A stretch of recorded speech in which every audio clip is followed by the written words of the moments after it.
Free bus అనగానే జనాలు ఎగబడతారు కదా, ఎక్కడ పడితే అక్కడ జొర్రి కూర్చుంటున్నారు. అదే రకరకాలుగా వాడతారు, రకరకాలుగా సిచ్యువేషన్స్, ఏ సిచ్యువేషన్స్ కైనా అది కనెక్ట్ అయిపోతుంది. అది టెంప్లెట్ అంటే ఆ ఎక్స్ప్రెషన్, ఆ డైలాగు, ఆ చూడడం ఇట్లా అది.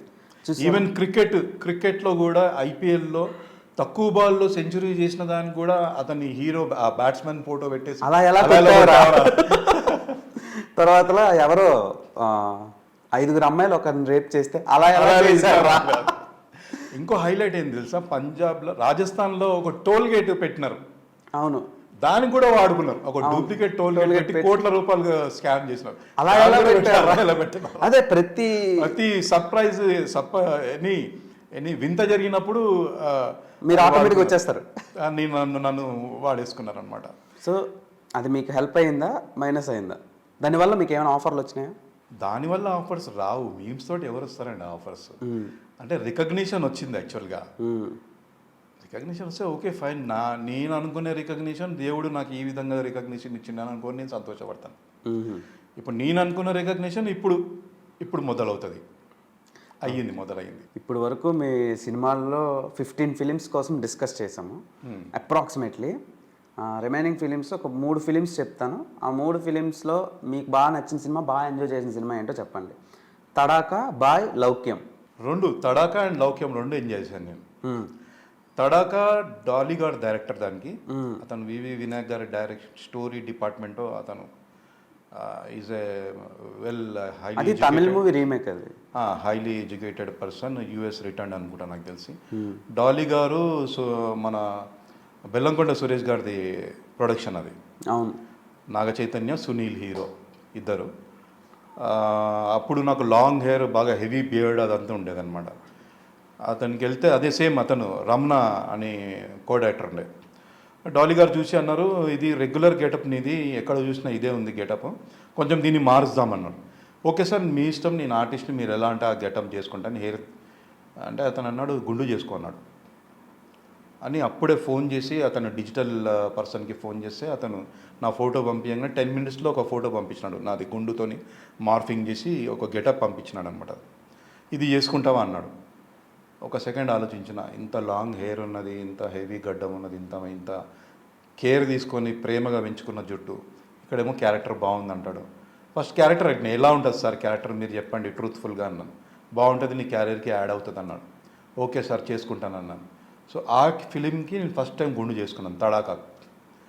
అది సెకండ్ విలన్ రైట్ హ్యాండ్ లాగా వచ్చింది, బాగా వచ్చింది సినిమా. సునీల్ గారితో ఇంట్రొడక్షన్ అయింది, నాగ చైతన్య గారితో ఇంట్రొడక్షన్ అయింది, వాళ్ళ వే ఆఫ్ వర్కింగ్, డాలీ గారి వే ఆఫ్ వర్కింగ్, అదంతా అబ్జర్వ్ చేయడానికి, చూడడానికి సునీల్ గారితో మంచి ఇంటరాక్షన్ జరిగింది. అక్కడ నుంచి నాకు సునీల్ గారు పరిచయం. అది ఆ విధంగా తడాకా చేసినాను. తడాకా చేసిన తర్వాత సేమ్ అదే గటప్ ఫోటో తీసుకొని వెళ్ళి శ్రీవాస్ గారిని కలిశాను నేను. లౌక్యం భవ్య క్రియేషన్స్ వాళ్ళది, అది మంచిగా ఆడింది.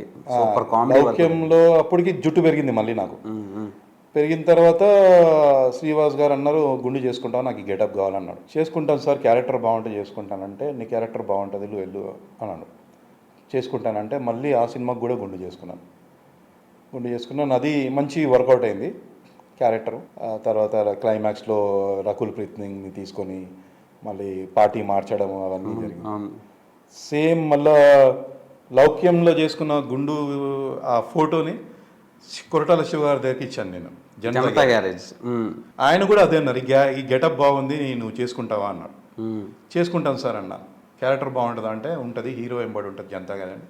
నేను ఎన్టీఆర్కి వీర అభిమాని, అన్న కోసం ఏమైనా చేస్తాను నేను, అన్న ఎంబడి ఉంటే సార్ నాకు. ఆయనతో మీ ఎక్స్పీరియన్స్ ఎలా ఉంది, వర్కింగ్ ఎక్స్పీరియన్స్?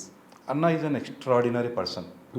ఆయనతో ఒక్కసారి మీరు కనెక్ట్ అయినారంటే అతను మీకు ఒక ఫ్రెండ్ లాగా చూసుకుంటాడు, ఏమీ యాటిట్యూడ్ ఉండదు, very very energetic person.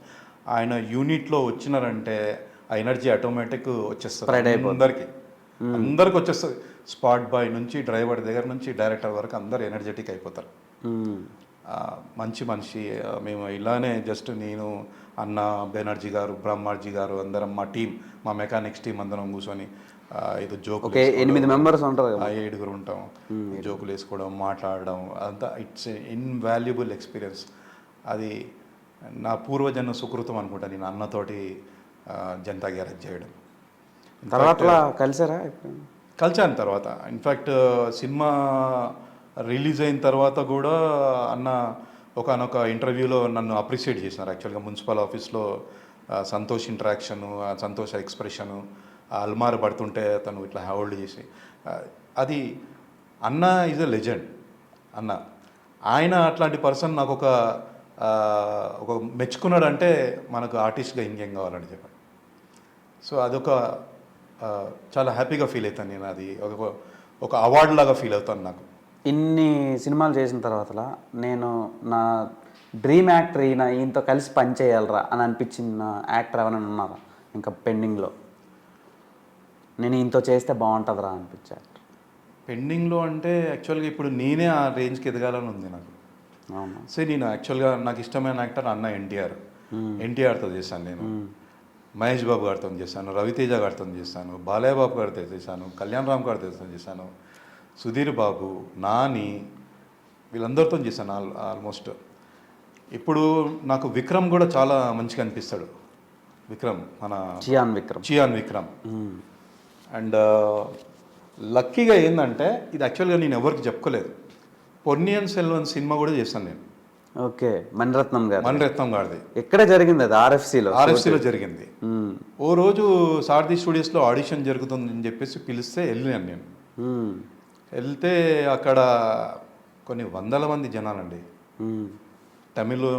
Tamilians ఉన్న, ఇక్కడ తమిళ్ వచ్చిన వాళ్ళు, మన వేరే ఆర్టిస్టులు అందరూ వచ్చినారు. అది ఏందో, అది దైవ నిర్ణయమో, దైవ కారణమో, లేకుంటే బ్లెస్సింగో నాకు అర్థం కాలేదు. నన్ను సెలెక్ట్ చేసినారు. మీరు ఎక్కడ ఉన్నారు స్పెసిఫిక్ చెప్తాను నేను. నన్ను సెలెక్ట్ చేసినారు. నేను చాలా హ్యాపీగా ఫీల్ అయ్యాను. ఏదో విధంగా చేద్దాం, తమిళ్ రాకున్నా కానీ కూడా ఏదో చేద్దాం అనుకున్నాను. కానీ యాక్చువల్గా ఆ సినిమాలో నాది ఏం డైలాగ్ లేదు. నేను ఎందుకు అది చేసినా అంటే, ఫస్ట్ ఆఫ్ ఆల్ మణిరత్నం గారు, రెండోది విక్రమ్ గారు, థర్డ్ ఐశ్వర్యరాయ్కి పెద్ద ఫ్యాన్ నేను. ఏదో ఉంటుందేమో అనుకున్నాను నేను. And big production, Lyca production. So చూడండి, అది యాక్చువల్గా ఆ డెస్టినీ అనేది ఎలా ఉంటుందంటే, నేను చేసిన ఒక చిన్న క్యారెక్టరు, డైలాగ్స్ ఉండవు, కానీ నేను చేసిన క్యారెక్టర్లో ఆ ఫ్రేమ్లో విక్రమ్ గారు, కార్తిక్ ప్రభు గారు, మలయాళం లాల్ గారు, అంటే ఇప్పుడు ఆయన అలగజార్ లాల్ ఏమున్నది ఆయన ఇంకో ఇద్దరు ఆర్టిస్టులు, ఈ పెద్ద ఆర్టిస్ట్ ఉన్న ఫ్రేమ్లో నేను కూడా ఉంటాను అక్కడ మధ్యలో. సెకండ్ పార్ట్లో ఉంటుంది పొన్నియిన్ సెల్వన్. సెకండ్ పార్ట్లో వాళ్ళు డిస్కస్ చేస్తారు చూడండి. విక్రమ్ గారు చనిపోతారు కదా. అవును, విక్రమ్ గారు చనిపోతే కార్తీ గారు ఎత్తుకొని తెస్తారు. అవును, రాజ్యానికి. అక్కడ కోట కాలిపోతుంది. కోట కాలిపోయిన తర్వాత విక్రమ్ గారిని కార్తీ గారు ఎత్తుకొని తెచ్చి అక్కడ పెట్టినప్పుడు అందరూ వస్తారు. ఆదిత్య కలికారాన్ని తీసుకొస్తాడు. అప్పుడు ఆ ఇంటరాక్షన్ జరిగే షాట్లో నేను ఉంటాను. And that was another valuable experience. ఒక 2 days or 3 days చేశాను నేను. మణిరత్నం గారిని మొత్తం నా పనే అది, కూర్చొని మణిరత్నం గారు ఎలా చేస్తున్నారు ఏంటి, విక్రమ్ గారు ఎలా చేస్తున్నారు ఏంటి, అదంతా అబ్జర్వ్ చేసిన. That was very very valuable experience. అంటే మనకు తమిళ సినిమాలో రావాలంటే మళ్ళీ చెన్నై వెళ్ళాలి, కలవాలి. అది మణిరత్నం గారు, విక్రమ్ గారు, వీళ్ళంతా ఆ కాంబినేషన్ రావాలంటే it's highly highly highly impossible. అసలు తమిళ ఇండస్ట్రీలో అలాంటి ఫిలిం రావడమే ఇంపాసిబుల్. అలాంటిది నాకు ఏం లేకున్నా కానీ కూడా నాకు వాళ్ళ ఎంబడి ఒక ఫ్రేమ్లో అది వచ్చిందంటే నేను చాలా అదృష్టంగా ఫీల్ అయ్యాను విక్రమ్ గారితో. సో ఇన్ని ఎక్స్పీరియన్స్లతో మీ 21 years ఆఫ్ సినిమా ఎక్స్పీరియన్స్ తర్వాత సినిమా జాబ్ చాలా కలర్ఫుల్గా ఉందని నేను అనుకుంటున్నాను. మీరు చెప్తుంటే నాకే చాలా ఎక్సైటెడ్గా ఫీల్ అవుతున్నా. సో ఇదే కెరీర్ని ఇంకొక 25 years మీరు బాగా బ్యాలెన్స్ చేసుకుంటూ మంచి మంచి రోల్స్ చేయాలని కోరుకుంటున్నా. సో నాకు కూడా ఇంకా డిస్కస్ చేయాలని ఉంది, కాకపోతే టైం సరిపోవటం లేదు. ఐ హోప్ మీరు బాగా ఎంటర్టైన్ చేయండి. Keep entertaining us, keep rocking. Sure sir, thank you very much Dev garu. Thank you so much. Thanks for coming. First of all యాక్చువల్గా this is my first interview. నన్ను ఎవరు అప్రోచ్ కాలేదు, నేను ఎవరిని అప్రోచ్ కాలేదు. ఎందుకంటే నాకు ఈ సినిమా షూటింగ్ అయిపోయిన తర్వాత మళ్ళీ నా లీగల్ ప్రొఫెషను, నా ఫ్యామిలీ, అది అందులో ఉంటాను నేను. బేసిక్గా ఆర్టిస్ట్ అనేటోడు షూట్స్లో ఉంటే జనాలు ఎవరికి తెలియదు వాళ్ళ పర్సనల్ లైఫ్. సో అదొక క్యూరియాసిటీ ఉంటుంది.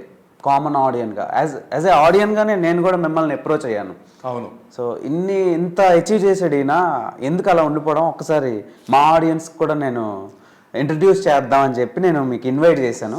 సో నా ఇన్విటేషన్ని మన్నించి మీరు వచ్చినందుకు thank you so much. Thank you so much sir. యాక్చువల్గా ఏంటంటే నేను ఆ కాలం నుంచి ఈ కాలం, అంటే నేను 2003 నుంచి 2024 వరకు నా ఓన్ పబ్లిసిటీ, నా సొంత డబ్బా నేను ఎప్పుడు కొట్టుకోలేదు. ఆ పెయిడ్ పబ్లిసిటీ, ఆ పెయిడ్ దానికి న్యూస్ పేపర్ కానీ మీడియా కానీ వాట్ ఎవర్ ఇట్ ఈస్, అది నేను ఎప్పుడు చేయలేదు. నాకు అవసరం అనిపించలేదు. లెట్ పీపుల్ రికగ్నైజ్ మీ. నా వర్క్కి జనాలు కానీ మీడియా కానీ నన్ను రికగ్నైజ్ చేసి నన్ను పిలిచినప్పుడే అది నా నిజమైన సక్సెస్, నా నిజమైన అచీవ్మెంట్ అది ఒకటి. సో అది మీ ద్వారా this is my first step of success. మీరు ఐ డ్రీమ్ ఒకప్పుడు నాకు చాలా నచ్చిన ఛానల్ అది.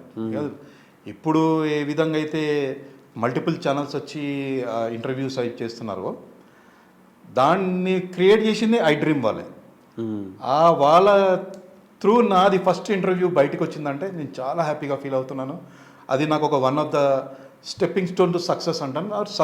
సక్సెస్లో ఒక మొదటి స్టెప్ అనుకుంటాను. అయ్యో గురువు గారు, మీరు ఆల్రెడీ సక్సెసే. సో మీ అచీవ్మెంట్స్ని మా channel through, I dream through audience కూడా చూపిద్దామనే చిన్న ఆశ, అంతే. సో మీ వాల్యుబుల్ టైంని మాకు ఇచ్చినందుకు thank you so much. So ఇలాంటి వీడియోస్తో మిమ్మల్ని ఎంటర్టైన్ చేయడానికి మ్యాక్సిమం ట్రై చేస్తా. Until then keep watching iDream, stay tuned and subscribe అవ్వడం మర్చిపోవద్దు. బెల్ ఐకాన్ ప్రెస్ చేయండి. Signing off, Dev టంపల.